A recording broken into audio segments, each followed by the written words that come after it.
ஆட்சி செய்யும் ஆளுநர் நீர்தானையா, உம்மை அன்றி வேறு ஒரு செல்வம் இல்லையே. நீர்தானே எனது உரிமை சொத்து, எனக்குரிய பங்கும் நீர்தானையா.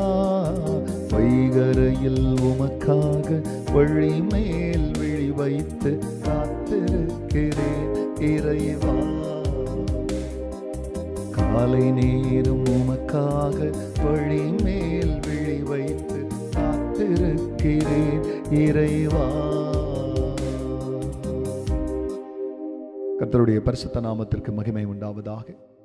ஆண்டவராக இயேசு கிறிஸ்துவ நாமத்தில் வாழ்த்துக்கள். கிருபையும் சமாதானமும் உங்களுக்கு பெருகுவதாக. அன்பானவர்களே, இந்த நாளில் தேவனாகிய கர்த்தர் நமக்காய் கொடுக்கின்ற அவருடைய ஆலோசனை கலந்த வாக்குத்தத்தமானது நீதிமொழிகளின் புஸ்தகத்தில் 19ஆம் அதிகாரத்தில் 17ஆம் வசனம். It is from the book of Proverbs chapter 19 and verse 17.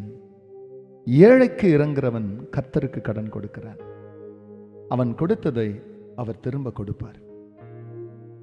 அன்பானவர்களே, இந்த உலகத்தில் தன்னுடைய அன்றாட தேவைகளாகிய உணவு, உடை, படிப்பினுடைய செலவுகள், பிரியமான மருத்துவ செலவுகள், இப்படி பல தேவைகள் நடுவிலே போதிய வருமானம் இல்லாதபடிக்கு ஏழ்மையினாலே சிறுமையினாலே பாதிக்கப்படுகிறவர்கள் அநேகர் இருக்கிறார்கள். அவர்களுக்கு நாம் இரக்கம் செய்யும் பொழுது என்ன நடக்கிறது என்பதை தான் இந்த மனுஷன் இங்கு எழுதுகிறார்.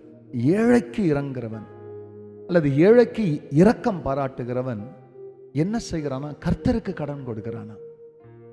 ஒரு ஏழை திரும்பி கொடுக்காம போலாம், ஆனா அந்த ஏழைக்கு நாம் இரக்கம் செய்யும் பொழுது அதை கர்த்தர் என்ன செய்கிறார்? நீ அந்த ஏழைக்கு இரக்கம் செய்யல, உன்னை சிருஷ்டித்தாரே உன் தேவன், அவருக்கு நீ கடன் கொடுத்த, நீ கொடுத்தத நீ கடனா கொடுத்திய அந்த அந்த அந்த அந்த தெய்வத்துக்கு ஏழைக்கு கொடுக்கறதன் வழியா அதை கர்த்தர் நிச்சயமா தந்துடுவாரா. இப்படி ஏழைக்கு கொடுக்கும் போதெல்லாம் எனக்கு கர்த்தர் தருவாரு நம்பி யாரெல்லாம் தர்றாங்களோ அவர்கள் தொடர்ந்து இரக்கம் செய்கிறவர்களாகவே இருப்பாங்க. அது மட்டுமல்ல, கர்த்தரிடத்துல அவர்கள் தொடர்ந்து நன்மையை பெறுகிறவர்களாக இருப்பார்கள். இறுதி எங்களை ஏழைகளுக்கு அடைக்காத படிக்கை இதயத்தை இரக்கம் நிரம்பியவர்களாக மாற்றிக்கொண்டு ஏழைகளுக்கு தொடர்ந்து இரக்கம் செய்வோம். அதனால் நமக்கு இரக்கம் செய்கிற தேவன் நம்மிடத்துல பட்ட எல்லா கடன்களையும் ஒன்றை விடாம அதை வட்டிய முதலுமோ இல்லை அதுக்கு மேலேயே தேவன் நமக்கு தரும். ஒருவேளை அந்த ஏழை கொடுக்காம போகலாம், ஆனா அந்த ஏழையை படைச்சவர் ஒரு நாளும் கொடுக்காம போக மாட்டாரு, அவர் நிச்சயம் தருவார். ஆகிய இரக்கத்தை பயிற்சிப்போம், இரக்கமுள்ளவர்களாய் வாழ்வோம், இரக்கம் பெறுவோம். கர்த்தர் நம்மை ஆசீர்வதிப்பார். ஆம் பிதாவே, நீர் இரக்கத்தில் ஐஸ்வர்யம் உள்ளவர். நாங்கள் உமது பிள்ளைகள் லோபிகளாய், கஞ்சர்களாய், இதயத்தை அடைக்கிறவர்களாய், இல்லாதவர்களுக்கு இல்லை என்று சொல்லுகிறவர்களாய் நாங்கள் காணப்படாதபடிக்கு எங்களிடத்தில் பொருள் இருக்கையில் தேவைக்கு வருவர்களை பார்த்து என்னிடத்தில் இல்லை என்று சொல்லுகிறவர்களாய் நாங்கள் காணப்படாதபடிக்கு எங்களால் என்றதை நாங்கள் உதவி அன்று செய்ய, இரக்கம் செய்ய, இதயத்தை கனிய செய்யும். அப்படி நீர் செய்ததற்கு நன்றி. அதன் வழியாய் உங்கள் நாமத்தை உயர்த்த, அதன் வழியாய் சுவிசேஷத்தை சொல்ல கர்த்தர் கிருபை பாராட்டும். எல்லா மகிமையும் கர்த்தர் நேரிடும். நல்மீட்பர் இயேசுவின் நாமத்தில் வேண்டிக் கொள்கிறேன் பிதாவே.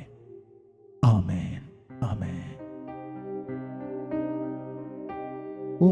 இல்லம் வந்தேன், உம் கிருபையினா பயபக்தியோடு பணிந்து கொண்டே.